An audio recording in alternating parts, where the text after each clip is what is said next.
why is it so foreign? Why is it so unique? Why don't we have more practitioners? Why is this talk of energy and movement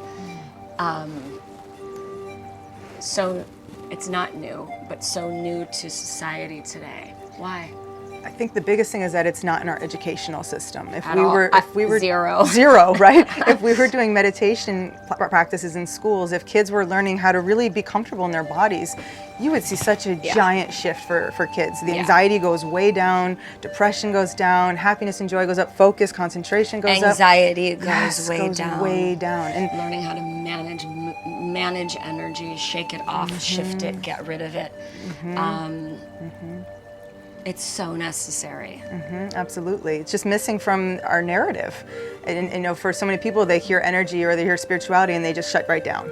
And it's like, wait, this is who you are. You are an energy spiritual being. Fact. You can't get away from it. You can't run away from this. This is fact. You are literally an energy being. It's scientifically measurable. That's who we are. Our hearts alone are this field of magnetism. They've measured this many times at the Heart Math Institute, right? You can measure this field, and when you consciously work on this field through slowing your thoughts down, getting into that meditative state, not that you have to be perfectly quiet. We all meditate, actually. Most people just don't know that they do meditate. Whenever we go into that autopilot, you don't remember how you drove there, or you watch TV and you get up, you know, oh, I'm just zoning out. Well, you're in a meditative state. Your brain waves are slowed down, your body's slowed down. It's just that we're programming ourselves with what's on our commercials. So all the garbage, right? We're putting all this junk into our subconscious minds. We should be putting in a beautiful, empowering narrative.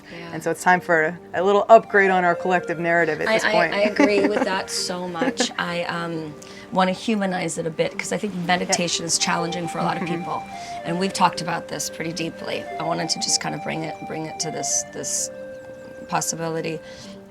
I think some people are focusing so hard on the meditation that it takes them out of the meditation. What I do, and I like walking meditations, I like active meditation, I like guided meditation, I love music. Meditation is a very personal thing that becomes whatever you want it to become. Okay, so number one, right? It's not how somebody else tells you how to do it, right? I used to work so hard on the meditation, the quieting of the mind, the quieting of the noise around me, focusing on the breath. Something would happen. Maybe it's a child. I have a brood at my house. Maybe it's a neighbor's dog. Maybe it's those thoughts, because my brain is like all the time. That it would take me out of my meditation. When I began to surrender to the outside noise that it was going to be there, and bring it back to center, but just accept the fact that there's noise. Life is happening. Life is happening all around us. I stopped focusing trying to control that, if this makes sense. 100%. And I just allowed it to be there. Even my thoughts. I allowed my thoughts to come and go. And rather than going, oh my God, I gotta quiet that down, I gotta focus on my breath, I just allowed them to come and go. Almost as a part of my meditation. And my meditation is just time. It's stealing time and creating space for me to slow down and to reconnect. Sometimes it's guided with music, sometimes it's an I Am series, sometimes I'm in stillness, sometimes I'm sitting in my backyard with a cup of tea, just taking a moment for myself, looking at nature, eyes open, eyes closed. So whatever the hell you want it to be, you just gotta do it to get clear. And I think it's challenging. I think it's necessary.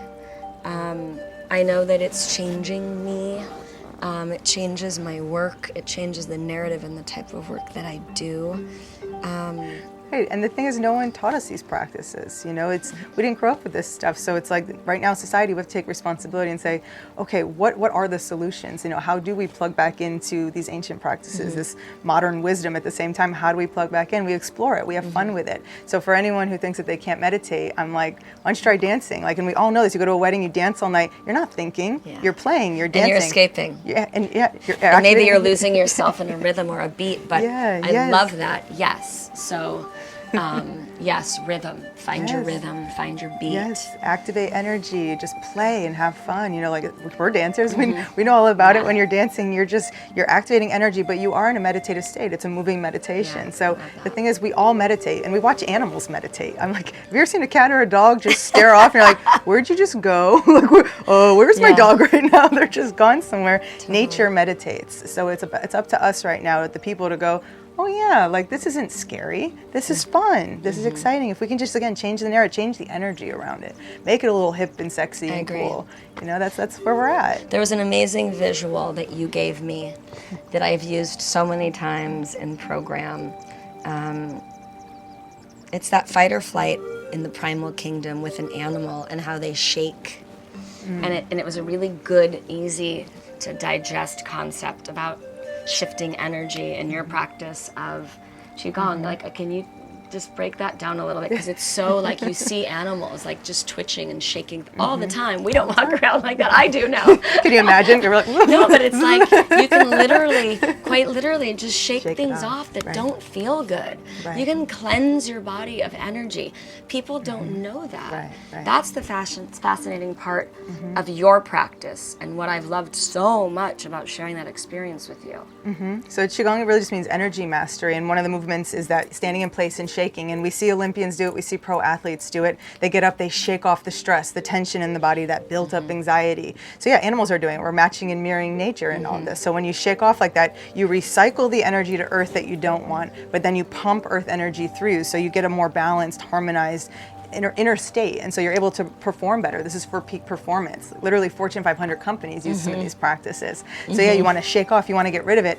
Problem is in our society is that most people, when something happens to them, they constrict. They constrict, they hang on to the trauma. We're just in survival mode. We're like shut down. And then they stay shut down, which is the state of awareness that I think we're living in. 100%. We're not fully awake, or we're so protected. We're in that fight or flight. We don't know how to get to the other side of it. Yes, exactly. And it's just, it's step by step, it's incremental, simple things like that. If every day you get up and you shake in the morning, you're going to start your day in a higher vibration. By universal laws, things will start manifesting in a much higher state. So then your joy starts to go up. Then you manifest more joy. And it just keeps going, just step by step. And you make it a lifestyle. I always say this is not a practice where you have to go into the studio and do it all the time. No, you make it a lifestyle, just simple activations, simple movements that generate a lot of energy. Yep. I think that people need simple activations.